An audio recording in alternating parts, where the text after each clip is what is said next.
wajahku. Energi kacau terus-menerus babak belur dan bertabrakan dengan sengit di antara kedua individu. Kedua artefak berharga keduanya bersinar. Pusaran air yang mengerikan terbentuk yang berputar-putar dengan cahaya bintang. Tidak sederhana, melebihi harapan saya. Laki-laki dalam nyala api surgawi berkata pada dirinya sendiri. Apa yang sebenarnya diwakili oleh kata-kata ini adalah minat barunya pada artefak berharga si Hao. Kedua pupil merahnya menembakkan seberkas cahaya simbol.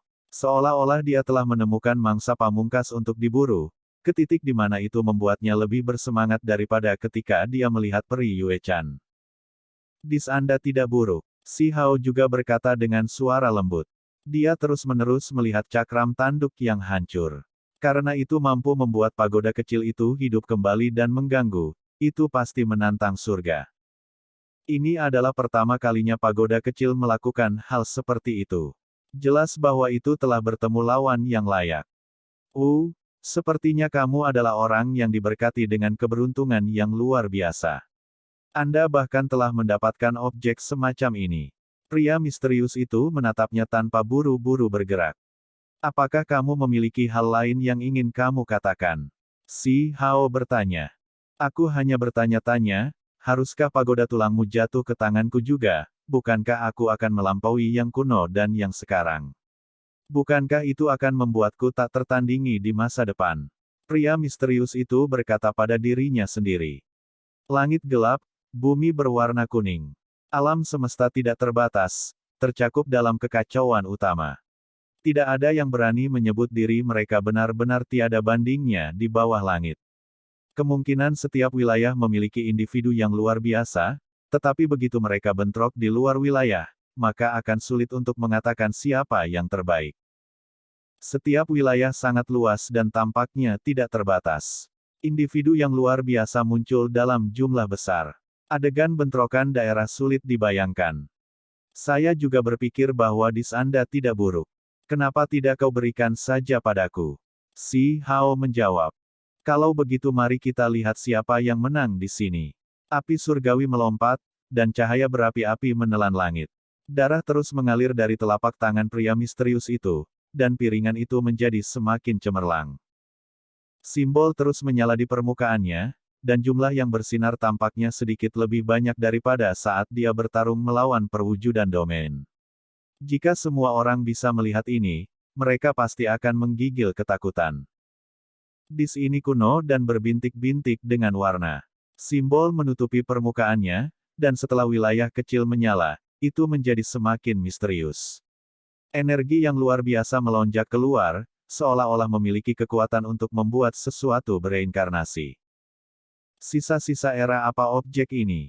Si Hao sangat terkejut. Jika dia tidak memiliki pagoda kecil, maka hari ini akan mengakibatkan bencana total. Jika itu hanya pertarungan satu lawan satu, dia tidak akan takut pada siapapun. Namun, ketika artefak magis seperti ini terungkap, lupakan dia, bahkan kekuatan besar zaman kuno pun akan cemburu. Mereka akan mundur bahkan jika mereka berperang. Sebuah cincin cahaya damai muncul, mengelilingi tubuhnya. Pagoda kecil itu bergoyang di dalam rambutnya. Itu juga berkedip, dan simbol menghiasi permukaannya satu demi satu seperti rasi bintang besar. Tabrakan kali ini benar-benar sunyi, namun semua orang di dunia luar merasa tubuh mereka lemas. Mereka tidak tahu apa yang terjadi, karena yang bisa mereka lihat hanyalah kekacauan utama yang melonjak. Itu terkonsentrasi seperti laut yang bergelombang. Tidak bagus, pemuda dalam api surgawi telah menangkap saudara batu yang lebih kecil. Dengan artefak magis di tangan, dia benar-benar tak tertandingi di sini. Ada seseorang yang menghela nafas dan menghasilkan deduksi ini. Sungguh disayangkan. Saudara batu yang lebih kecil benar-benar menakjubkan, memiliki kekuatan untuk melawan dua murid dan pada akhirnya memerintah lebih unggul. Jika dia jatuh di sini, itu akan sangat disayangkan. Ada beberapa orang yang merasa itu sangat disayangkan. Kedua saudara batu benar-benar luar biasa, dan bakat mereka sulit ditemukan di dunia ini. Jika si Hao dikalahkan di sini, maka tidak ada yang akan berpikir bahwa itu karena bakat alaminya.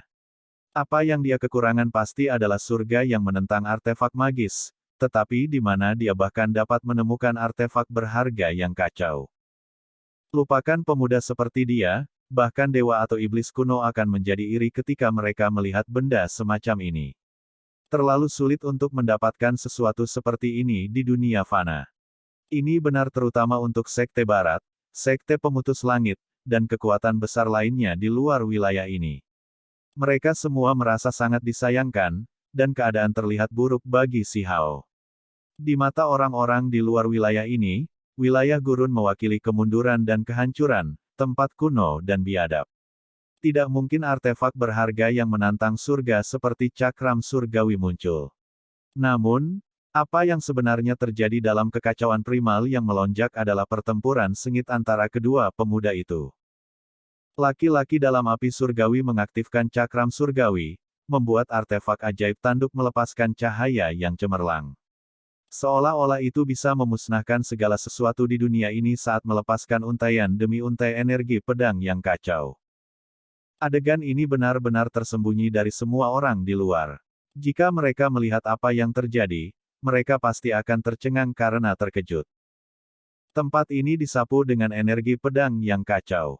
Lupakan artefak magis para ahli tertinggi, bahkan jika artefak berharga yang lebih kuat digunakan dalam pertahanan, mereka masih akan hancur berkeping-keping. Dunia dalam kekacauan utama berada dalam kekacauan. Semuanya kabur dan terhalang. Namun, Si Hao tidak jatuh.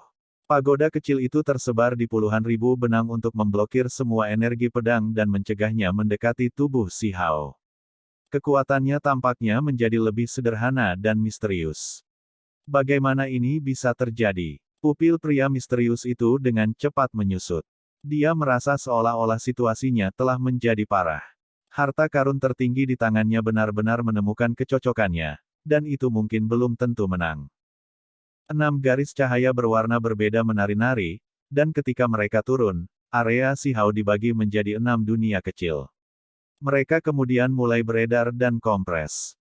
Bahkan jika itu adalah ahli tertinggi, jika mereka dikelilingi seperti ini, mereka akan segera berubah menjadi gumpalan kabut berdarah. Mereka tidak akan mampu menahan kekuatan reinkarnasi ini sama sekali, karena itu terlalu dalam dan tak terukur.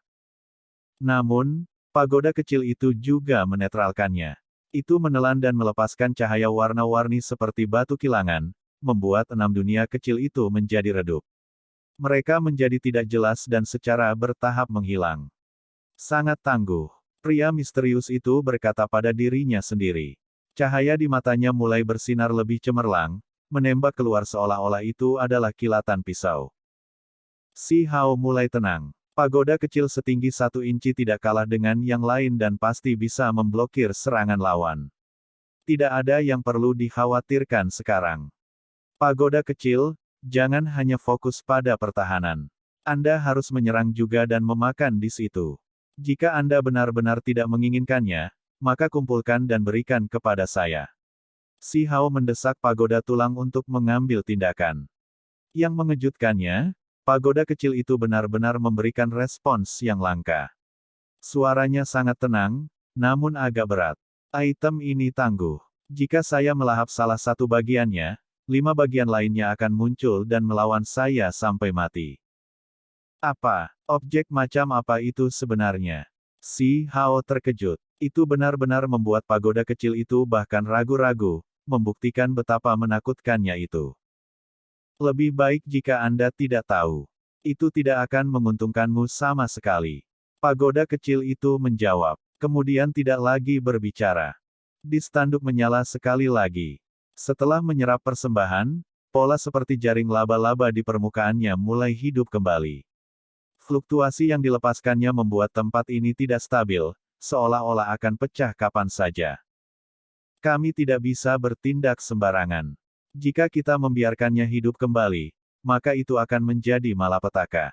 Suara pagoda kecil itu lembut dan agak serius. Itu kemudian dengan lembut bergoyang dan melepaskan hamparan cahaya yang kacau. Itu berubah menjadi segel besar yang turun ke piringan tanduk dewa itu. Fluktuasi yang luar biasa menelan segalanya, seolah-olah langit dan bumi sedang diciptakan kembali. Tempat ini tidak stabil, dan akhir bencana akan terjadi. Untungnya, pagoda kecil itu bergetar, dan hamparan simbol lainnya terbang keluar. Fluktuasi dihentikan, menstabilkan dan memulihkan perdamaian ke tempat ini. Pria misterius itu terkejut. Dia menemukan bahwa kekuatan di seknya secara bertahap dijinakkan. Itu tidak lagi menerima persembahan, dan hanya lapisan cahaya kabur yang menutupi tubuhnya, melindunginya. Asal pagoda itu mengejutkan dan tidak bisa diprovokasi dengan mudah.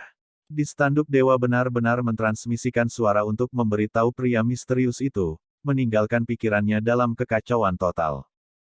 Hebat! Setelah tenang, pria misterius itu bergegas menuju Si Hao dan berteriak dengan suara nyaring, "Aku tidak akan menggunakan cincin suci untuk melawanmu." Ketika kata-kata ini terdengar dari dalam kabut kacau yang bergelombang, semua orang menjadi terkejut. Hasil ini benar-benar mengejutkan. Mungkinkah Si Hao belum ditangkap? Semua orang mengungkapkan ekspresi aneh. Laki-laki dalam api surgawi memutuskan untuk tidak menggunakan artefak magis kacau dan akan bertarung sendirian melawan saudara batu yang lebih kecil. Apakah ini benar-benar membuat lawannya menyerah? Banyak orang menggigil dalam hati.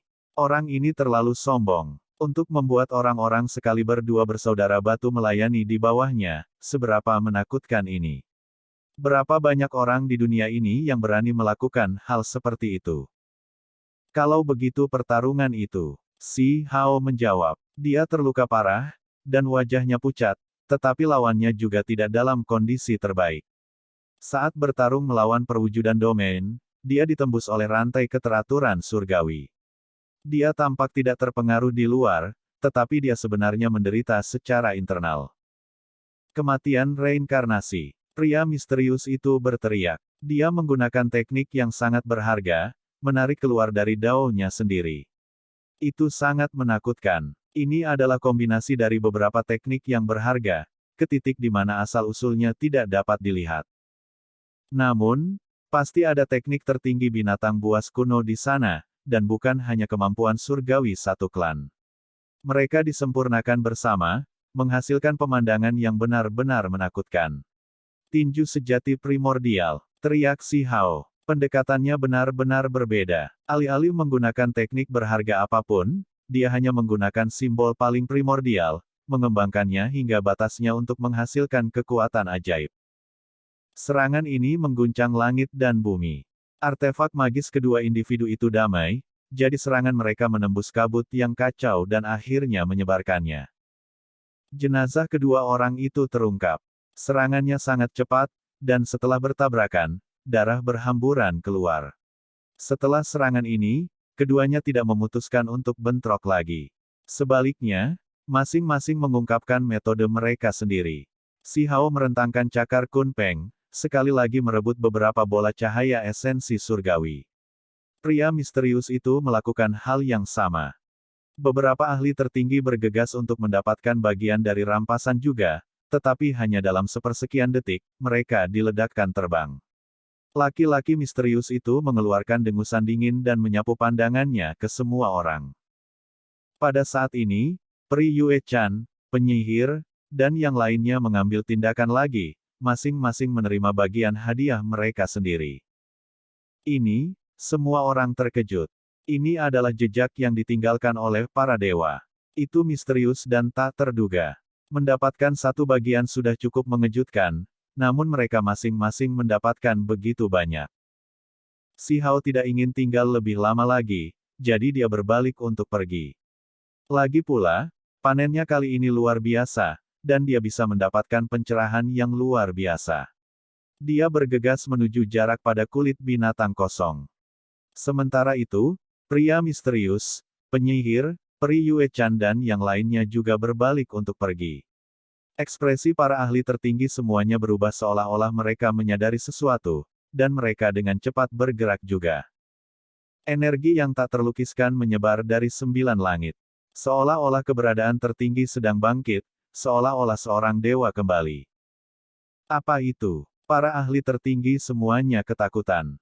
Seberapa kuat energi ini? Itu pasti melebihi batasan di sini, jauh melampaui batasan hukum.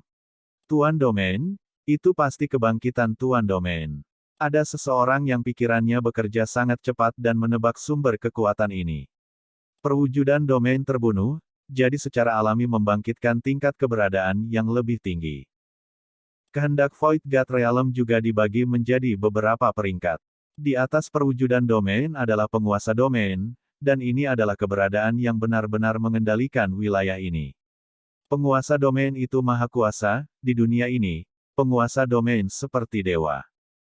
Medan perang langit mendung. Rantai keteraturan merobek udara, turun dari surga. Cahaya yang dilepaskannya sangat menyilaukan. Itu terbang di udara dan meretas ke arah tertentu. Orang-orang di sini tidak tahu apakah harus terkejut atau senang. Kekuatan hukum itu terlalu kuat, tetapi itu tidak turun pada mereka, melainkan ke arah pria misterius itu. Meskipun dia kuat, dia kemungkinan besar masih dalam bahaya. Di dunia ini, penguasa domain sama dengan kemunculan kembali kehendak para dewa, maha kuasa dan tak terhindarkan. Seolah-olah pedang abadi sedang diretas. Suara itu menggelegar, menyebabkan semua orang gemetar. Lupakan mengalami serangan itu, hanya gelombang kejut yang dihasilkannya sudah cukup untuk membuat mereka bergetar tak terkendali. Para ahli tertinggi semuanya gemetar ketakutan. Bahkan jika ini bukan alam dewa kekosongan dan sebagai gantinya dunia nyata, mereka tetap tidak akan mampu menanggungnya. Itu benar-benar penghakiman surgawi. Para dewa menyatakan kehendak mereka, menghukum orang yang berani menimbulkan masalah di dunia ini. Ini adalah penghakiman surgawi.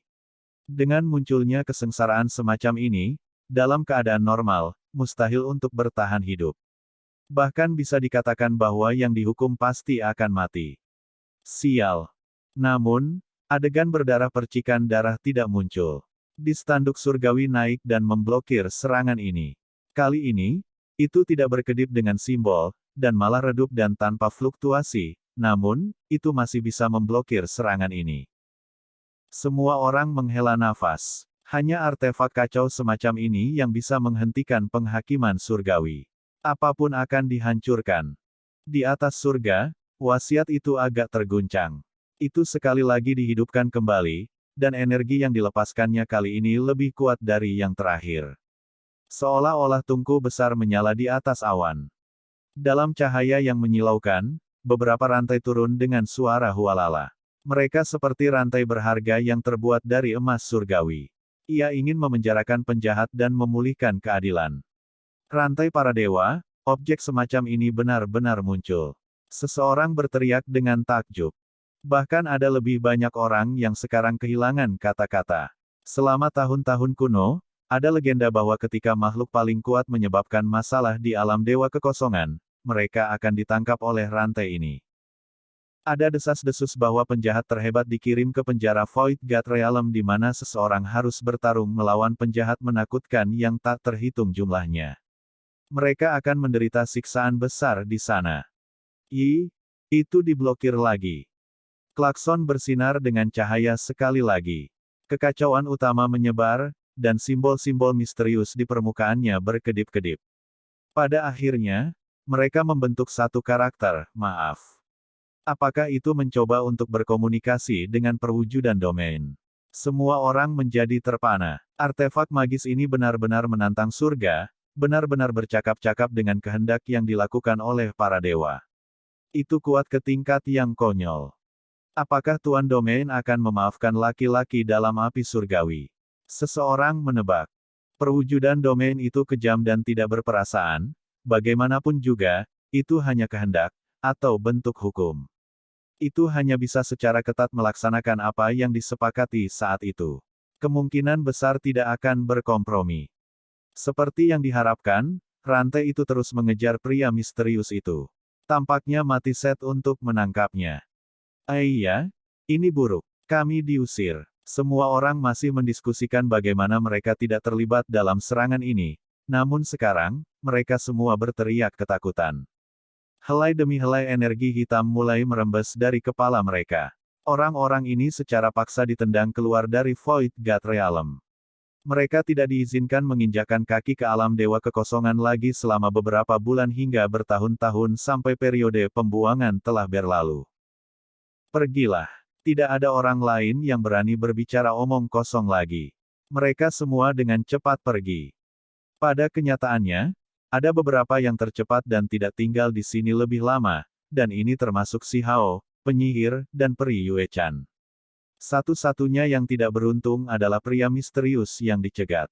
Meskipun yang lain juga merebut jejak suci, mereka tidak dicap sebagai agresor. Pada akhirnya, fluktuasi di langit meledak. Beberapa rantai turun dari awan, tetapi tepat saat hendak mengikat pria misterius itu, rantai itu mengalami serangan balik dari piringan tanduk dewa. Sebuah pancaran yang luar biasa meletus. Bagaimanapun, ini adalah surga yang menentang objek suci. Dunia ini tidak bisa menekannya. Itu masih bisa terus mengungkapkan kekuatan surgawi aslinya. Cahaya kacau tersebar ke bawah. Semua rantai diledakkan terbang oleh cahaya warna-warni, membuat semua orang terkejut. Kehendak di langit jelas marah ketika melihat bahkan rantai diblokir. Itu melepaskan kekuatannya, melepaskan bola cahaya yang sangat besar. Itu mengambil bentuk telapak tangan dan meraih ke bawah. Ayo pergi, kita tidak bertarung melawan penguasa domain. Kalau tidak, bahkan jika saya meninggalkan domain ini, saya tidak akan diizinkan memasuki bagian lain dari alam dewa kekosongan. Ekspresi khawatir muncul di wajah pria misterius itu. Jelas bahwa sulit baginya untuk tenang. Dia langsung menusuk dadanya sendiri sebagai pengorbanan. Banyak darah intinya ditawarkan untuk memungkinkan artefak kacau membawanya pergi. Seberkas cahaya terbang keluar dari dis yang kacau, menembus kehampaan. Itu membuka jalan, dan dia segera memasukinya. Artefak magis tanduk itu bergetar sedikit dan mengikuti setelahnya. Itu kemudian menutup pintu masuk. Mereka menghilang begitu saja, hanya meninggalkan riak-riak kecil. Semua orang yang menonton dibiarkan dalam keterkejutan yang tak terlukiskan. Ini hanya keajaiban. Semua orang di sini benar-benar terkejut. Si Hao pergi tanpa meninggalkan jejak. Saat ini, kecepatan tidak ada yang lebih cepat darinya saat dia melaju melalui wilayah ini menuju reruntuhan. Dari situlah dia memasuki alam dewa kekosongan, dan dari sanalah dia harus pergi juga. Tiba-tiba, dia mengembangkan firasat yang sangat buruk. Kehendak besar di surga seperti tsunami saat menyapu ke arahnya untuk menguncinya. Penghakiman surgawi bergegas ke arahnya untuk melenyapkannya. Kenapa kau menggangguku? Saya hanya mengambil beberapa jejak di jalan, gumamnya sambil dengan cepat melarikan diri. Pada saat yang sama, dia mentransmisikan suara ke pagoda kecil, menyuruhnya untuk mengambil tindakan. Ketika dia melarikan diri, dia melihat laki-laki misterius itu diserang, dan hanya ketika cakram tanduk dewa beraksi, dia bisa melarikan diri. Jika kamu ingin aku mengambil tindakan, maka kamu harus menggunakan harta surgawi sebagai gantinya. Pagoda kecil mentransmisikan suara dengan tenang dan tidak terganggu. Ini, Si Hao tiba-tiba merasakan sakit kepala yang hebat, karena dia benar-benar tidak mau. Menggunakan pagoda kecil itu tidak mudah, karena itu mengharuskan dia untuk membayar biaya material tingkat dewa yang besar. Saat itu, hal-hal seperti bumi yang kacau dan darah dewa adalah harta surgawi. Makan orang ini terlalu gila. Baik, ambil tindakan, kata Si Hao. Kamu harus membayar biayanya sekarang. Peluang dari sebelumnya sudah habis, kata pagoda kecil itu. Apa? Si Hao melebarkan matanya. Dia segera menjadi gugup. Dia hanya menggunakan pagoda kecil sekali di ibu kota negara batu, jadi dia masih memiliki 1,5 penggunaan yang tersisa. Terakhir kali, jumlah harta surgawi yang dimakan tidak cukup untuk dihitung sebagai sekali pakai, jadi itu tambahan.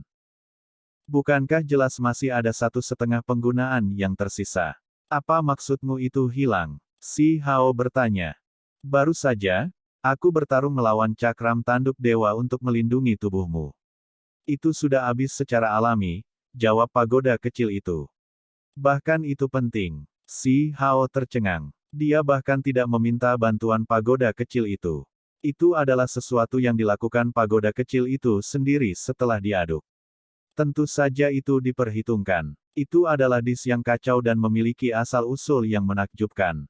Bagi saya untuk menghadapinya sebenarnya membutuhkan banyak persembahan. Penggunaan 1,5 bahkan tidak cukup, kata pagoda kecil itu. Kenapa kamu tidak mencoba mencurinya? Bukankah itu hanya memuntahkan kabut dan melepaskan beberapa sinar cahaya? Anda bahkan tidak melawannya, namun Anda telah menggunakan 1/2 kesempatan saya.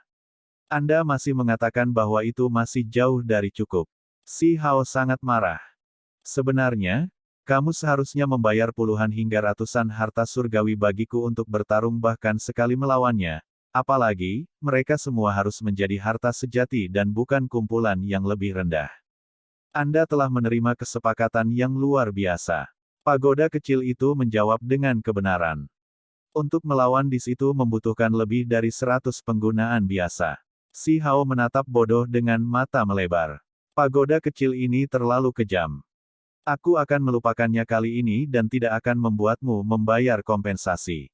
Namun, jika Anda ingin saya mengambil tindakan lagi, Anda harus mempersembahkan lebih banyak harta surgawi, kata pagoda kecil itu. Kamu pelit, si Hao berkata dengan marah. Orang ini seperti lubang tanpa dasar. Hanya menggunakannya sekali saja mengharuskannya membayar harga yang luar biasa. Sementara itu, laki-laki misterius itu hanya perlu mempersembahkan beberapa makhluk sebagai korban untuk menggunakan artefak magis tanduk kacau. Si Hao sangat cemburu. Klakson jauh lebih baik daripada ceat ini. Lihat piringan suci itu, lalu lihat dirimu sendiri. Kalian berdua adalah artefak yang berharga, namun mengapa perbedaan antara kalian berdua begitu besar? Pagoda kecil itu menjawab dengan serius. Dunia ini adalah salah satu keseimbangan. Apa yang diterima seseorang, harus dibayar kembali dalam jumlah yang sama. Alasan mengapa tanduk dewa mengambil tindakan hanya bisa menghasilkan dua kemungkinan. Yang pertama adalah bahwa kaum muda membantunya membebaskan diri dari batasan-batasannya, dan yang kedua adalah bahwa kaum muda harus membayar penuh di masa depan. Aku juga pernah membantumu melarikan diri dari jebakanmu sebelumnya. Mengapa Anda tidak mengembalikan uang saya? Si Hao bertanya, tapi sekarang, dia sepertinya kurang percaya diri. Pagoda kecil itu dengan tenang menjawab, jika Anda berani bertaruh dengan masa depan Anda, maka saya akan mempertimbangkan untuk mengambil tindakan. Untuk beberapa alasan, ketika si Hao mendengar kata-kata ini, dia langsung gemetar tak terkendali. Dalam benaknya, dia melihat dunia dihancurkan, bintang-bintang besar berjatuhan satu demi satu, dan seluruh langit runtuh. Dia segera menggelengkan kepalanya. Setiap kali pagoda kecil itu berbicara dengan serius tentang membayar harganya, dia akan selalu merasakan perasaan yang berat dan menyesakkan itu. Semua ini terjadi hanya dalam sepersekian detik. Kehendak turun dari surga. Tuan Domain mengulurkan tangan besar itu dan meraih ke arah si Hao. Dewa Willow, ini bukan perbaikan diri lagi. Saya akan mati. Si Hao berteriak. Pada saat ini, dia merasakan fluktuasi yang mengerikan. Jika dia tinggal di sini lagi, jika dia tidak mati di sini, maka dia akan ditangkap. Tanpa sepatah kata pun, kekosongan itu terbelah. Beberapa cabang berkilau yang dikelilingi oleh kabut kekacauan utama mengulurkan tangan untuk menghalangi kehendak di surga. Tempat ini berada dalam kekacauan. Tidak ada yang berani mengikuti rute pelariannya, karena mereka sibuk mencoba melarikan diri. Akibatnya, tidak ada yang bisa melihat pemandangan ini dengan jelas. Cabang-cabangnya hijau dan subur. Mereka membentang ke arah langit dan dengan lembut bergerak. Ketika bertabrakan dengan bola cahaya yang sangat besar, cahaya yang menyilaukan meletus. Seolah-olah seluruh dunia ini akan dihancurkan. Cabang-cabang itu mengalir dengan simbol yang gemerlap, membentuk seberkas cahaya hijau. Itu bergegas ke awan ke langit, seolah-olah itu membentuk semacam dekrit. Si Hao benar-benar terguncang saat dia menonton dengan bodoh. Tidak ada orang lain yang bisa melihat dengan jelas apa yang terjadi di sini. Mereka semua ingin melarikan diri secepat mungkin. Segera setelah itu, dunia ini menjadi tenang kembali tanpa fluktuasi. Tidak ada rantai keteraturan surgawi, melainkan kedamaian dan ketenangan. Ini membuat semua orang terkejut. Apa yang terjadi? Mengapa tiba-tiba menjadi damai lagi? Sedang pergi. Tidak ada yang ingin berhenti bahkan untuk 1 detik, dan mereka semua melarikan diri. Rentetan peristiwa yang terjadi hari ini terlalu mengejutkan. Semua orang dibanjiri emosi, dan mereka membutuhkan waktu kembali ke dunia nyata untuk mencerna semuanya. 1 jam kemudian, Void God Realm menjadi sangat sunyi. Namun, di dunia nyata, semua orang dengan sungguh-sungguh mendiskusikan apa yang terjadi, sampai pada titik di mana pertempuran hebat bahkan meletus. Pertempuran terjadi tepatnya di Danau Roh Iblis. Setelah pertempuran Void God Realm, tempat ini meletus menjadi perang. Beberapa ahli misterius turun untuk menangkap tanah terlarang kuno ini. Apa? Pakar yang kuat telah tiba untuk merebut mayat individu dengan 2 murid itu. Peristiwa yang terjadi di Void God Realm terlalu mencengangkan. Setiap makhluk di wilayah gurun sedang mendiskusikan apa yang telah terjadi. Namun, ketika mereka sibuk berteriak-teriak, masalah besar lainnya terjadi. Pertempuran ini segera menimbulkan keributan besar. Semua orang bergegas, terutama para ahli dari Archaic Divine Mountains. Tubuh Si Yi jelas merupakan harta yang tak tertandingi. Bergantung pada bagaimana Anda melihatnya, mendapatkan dagingnya bahkan lebih baik daripada mendapatkan beberapa kemampuan surgawi yang hebat. Begitu seseorang menjadi ahli tertinggi, mereka akan memiliki tingkat keberhasilan tertentu dalam menukar darah dan daging mereka. Tubuh berharga semacam ini yang mengandung 2 murid dan tulang makhluk tertinggi sangat berharga. Bagi banyak orang, mendapatkan tubuh yang berharga ini sama dengan memiliki kesempatan untuk tidak tertandingi di bawah langit. Teriakan kekerasan bergema di langit Danau Roh Iblis. Laba-laba besar yang sebesar gunung kecil sedang dibantai. Musuh-musuh besar telah turun hari itu, dan mereka dalam bahaya. Tidak ada yang bisa mengira bahwa tanah terbatas dengan warisan kuno seperti itu akan mengalami bencana besar hari ini. Tubuh fisik yang kuat sudah cukup untuk menarik semua ahli tertinggi ini. Bunuh jalanmu. Keberuntungan besar kita ada di depan. Murid ganda bersama dengan tulang makhluk tertinggi, jika keduanya ada di tangan kita, siapa yang akan mampu menghadapi kita? Raungan ini bergema melalui tanah terbatas. Ini adalah raungan seorang ahli tertinggi. Suara itu seperti guntur, membuat jiwa banyak orang gemetar. Setelah mengalami pertempuran alam dewa kekosongan, semua orang dapat melihat betapa mempesonanya kakak laki-laki batu itu. Dengan 2 hadiah surgawi di tubuhnya, itu benar-benar sesuatu yang mengguncang yang lama dan menerangi yang baru. Jika bukan karena adik Stone yang begitu mengerikan, di masa depan, berapa banyak orang yang bisa menandingi kekuatannya. Pada kenyataannya, pertempuran ini sudah dimulai sejak lama.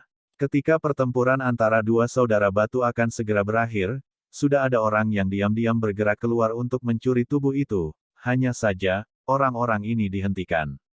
Bagaimanapun, ini adalah tanah leluhur laba-laba iblis, dan semua jenis batasan ada yang membuat para ahli tertinggi yang menyerang sebelumnya menderita kerugian besar.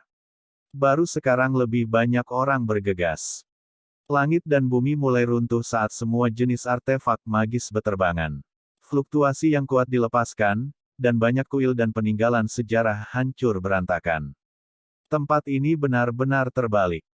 Gerbang gunung telah dihancurkan sejak lama. Beberapa ahli tertinggi menerobos masuk dan melepaskan pembantaian. Darah mengalir dari tubuh banyak laba-laba besar, dan ada mayat di mana-mana. Namun, kekuatan yang disembunyikan laba-laba iblis masih cukup besar. Formasi leluhur mereka dihidupkan kembali, membangun formasi yang besar dan kompleks. Itu diretas dengan sinar cahaya yang membumbung tinggi yang menyapu musuh-musuh besarnya. Benar-benar penuh kebencian. Penguasa Danau Roh Iblis adalah seorang penatua yang telah berlatih Dao selama bertahun-tahun. Kultivasinya sangat dalam dan dalam. Dia secara pribadi memberikan banyak teknik hebat kepada Si Yi, tetapi dia selalu memiliki beberapa pemikiran sendiri. Namun, dia tidak pernah menyangka bahwa begitu banyak orang akan bergegas untuk merebut tubuh hari ini. Dia bahkan tidak pernah berpikir bahwa Si Yi akan kalah dan dibunuh oleh saudara batu yang lebih kecil, menghasilkan hasil seperti ini. Mendapatkan tubuh individu dengan 2 murid secara alami setara dengan mendapatkan peluang besar. Jika seseorang mampu membuat tubuh baru bersinergi dengan roh mereka, maka berkultivasi dengannya mungkin memungkinkan seseorang untuk melambung ke tingkat yang tak tertandingi. Tentu saja, Melakukan hal itu akan membawa risiko besar, dengan kemungkinan tubuh dan jiwa hancur selama proses tersebut. Lagi pula, bahaya bertukar tubuh terlalu besar, dan tidak banyak orang yang berani melakukan hal seperti itu. Penguasa Danau Roh Iblis ingin membesarkan Si Yi, dan kecuali dia benar-benar tidak punya pilihan, dia tidak akan mencoba mencuri tubuh berharga yang tiada taraf ini. Sayangnya, Si Yi telah meninggal, dan dia tidak punya pilihan. Tubuh telah menarik keinginan para ahli tertinggi di luar. Mereka semua adalah ahli tertinggi tanpa sisa bertahun-tahun atau mereka yang memiliki penyakit yang tidak dapat disebutkan. Jalan mereka di depan semuanya terputus, dan dengan demikian mereka datang ke sini untuk mencurinya. Faktor yang paling penting adalah bahwa pertempuran di Void God Realm menggerakkan mereka semua. Mereka dapat menyaksikan bahwa murid ganda bersama dengan tulang makhluk tertinggi benar-benar bisa menjadi sekuat itu. Salah satu laba-laba besar di samping berbicara. Ini adalah bencana mutlak bagi Danau Roh Iblis. Jika bukan karena formasi besar yang dilepaskan, mengelilingi tempat ini dengan kabut tebal, energi berharga, dan banyak simbol, tempat ini akan hancur beberapa waktu yang lalu. Terlepas dari semua ini, masih ada beberapa ahli tertinggi yang bergegas masuk. Mereka menghancurkan formasi besar satu demi satu. Membunuh. Darah mengalir dan sosok-sosok berputar-putar di udara. Teknik berharga mempesona langit. Tinggi di langit, jaring laba-laba muncul. Itu berkilau, tembus cahaya, dan dihiasi dengan matahari, bulan, dan bintang-bintang. Itu bergemuruh dengan suara saat mengelilingi ahli tertinggi yang menyerang sebelum memurnikannya. Ini buruk. Formasi rusak yang ditinggalkan oleh dewa telah dihidupkan kembali dan akan memurnikan kita. Seseorang berteriak. Meskipun mereka menghancurkan jalan mereka ke depan, masih ada bahaya di setiap sudut. Bagaimanapun, ini adalah tanah leluhur ras laba-laba iblis. Formasi mencakup lebih banyak formasi, simbol terjalin di atas simbol lain, ada terlalu banyak tindakan defensif di tempat. Di masa lalu, pertempuran besar yang melibatkan orang suci dan perang surgawi telah terjadi di sini. Tempat ini tidak jatuh bahkan setelah bencana seperti itu, jadi area ini secara alami memiliki area yang menjadi keunggulannya. Meskipun formasi yang rusak ini sudah usang selama bertahun-tahun, yang menyerang bukanlah kekuatan kuno, jadi Danau Roh Iblis mungkin belum tentu dihancurkan. Laba-laba tua, kamu berani. Ah! Seluruh tubuh ahli tertinggi di dalam jaring laba-laba bersinar dan mulai memancarkan cahaya yang berapi-api. Setelah ditangkap oleh jaring dewa yang rusak, dia tidak bisa membebaskan diri sama sekali dan dengan cepat disempurnakan. Tubuhnya mulai terbakar. Ini, semua orang tersentak. Ini terlalu menakutkan. Seorang ahli tertinggi akan jatuh di sini. Garis cahaya yang berapi-api melonjak. Tempat ini meletus dengan gelombang fluktuasi yang luar biasa. Pakar tertinggi sejati meledak, berubah menjadi cahaya api abnormal yang terus menyala. Kematian sosok seperti itu menimbulkan dampak yang cukup besar. Banyak orang mulai merasa menahan rasa takut. Danau Roh Iblis bukanlah tempat yang mudah, dan seseorang bisa dengan mudah jatuh di sini. Serahkan tubuh itu. Seseorang berteriak. Meskipun ada seorang kultivator kuat yang meninggal, orang-orang di sini masih tidak mundur. Ada beberapa yang menjadi lebih gila. Darah memercik keluar dari waktu ke waktu. Danau Roh Iblis menderita kerugian besar. Para ahli tertinggi yang datang tidak hanya dari satu kekuatan. Pertumpahan darah tak terhindarkan. Bahkan jika ada batasan yang ditempatkan dalam pertahanan, ras laba-laba iblis telah menderita kerugian besar. Jika ini terus berlanjut, mereka akan dimusnahkan. Meskipun mereka yang datang tidak sekuat kekuatan kuno, tidak banyak sosok yang sangat kuat yang mengawasi tempat ini. Itu dalam penurunan. Kepala jatuh dan darah melonjak ke langit. Danau Roh Iblis diwarnai merah dengan darah. Murid-muridnya dibantai dengan menyedihkan. Tentu saja, korban para penjajah juga tinggi. Semua jenis formasi restriktif muncul. Ada ahli tertinggi yang jatuh. Pertempuran ini penuh dengan pembantaian yang kejam. Mata banyak orang menjadi merah karena keinginan. Jaring laba-laba menutupi semuanya. Ini dibentuk dari simbol yang paling kuat. Mereka seperti aliran berbintang saat mereka menggantung diri di langit dan ditekan ke segala arah. Pertempuran menjadi semakin sengit. Tanah berlumuran darah, dan mayat tergeletak di mana-mana. Sebuah istana kuno di udara hancur berkeping-keping, menunjukkan bahwa para ahli tertinggi yang kuat akan masuk ke jantung tanah terlarang. Tinggi di langit terletak lokasi terpenting dari Danau Roh Iblis, sebuah istana pusat yang sangat megah. Semua warisannya disimpan di sana. Tubuh Si Yi juga ada di sini. Yi, tidak baik. Siapa wanita itu? Seseorang berteriak ketakutan. Seorang wanita muncul di dalam medan pertempuran. Saat dia melangkah, pola formasi tidak bisa menghentikan langkahnya sama sekali.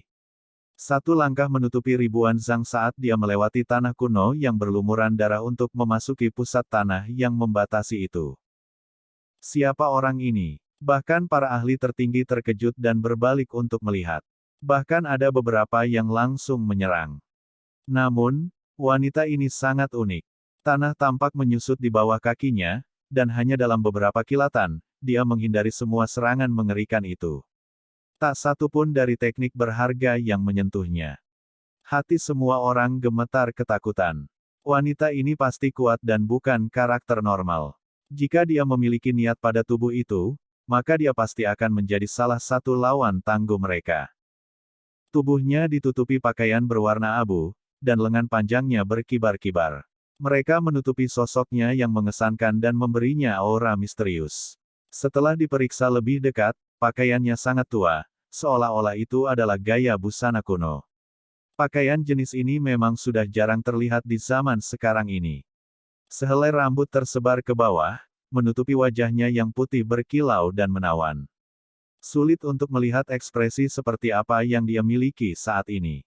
Namun, ketika setengah dari wajah kecilnya terungkap, itu sudah cukup untuk membuat semua orang berteriak kagum. Itu adalah wajah seperti mimpi, seperti yang keluar dari fantasi. Meskipun mereka tidak bisa mendapatkan tampilan yang lengkap, mereka bisa membayangkan betapa indahnya itu. Itu adalah wajah yang hanya bisa dibandingkan dengan peri Yue Chan atau penyihir. Angin bertiup melalui rambutnya, memberi mereka pandangan sekilas dari matanya. Mereka membawa kabut berair, dan dari waktu ke waktu, mereka berputar dengan kekuatan tua yang membuat banyak orang gemetar dalam hati. Ketika dia berjalan, tampaknya tidak terlalu cepat, tetapi setiap langkah akan membawanya pergi ribuan zang. Seluruh medan perang tampaknya telah menyusut di bawah langkahnya, mengejutkan banyak orang. Ini adalah teknik penyusutan bumi, kemampuan surgawi yang hebat dari zaman kuno. Seseorang berkata sambil menyipitkan mata. Beberapa ahli tertinggi dapat mengatakan bahwa ini bukan hanya kemampuan surgawi yang serupa, juga tidak berlebihan.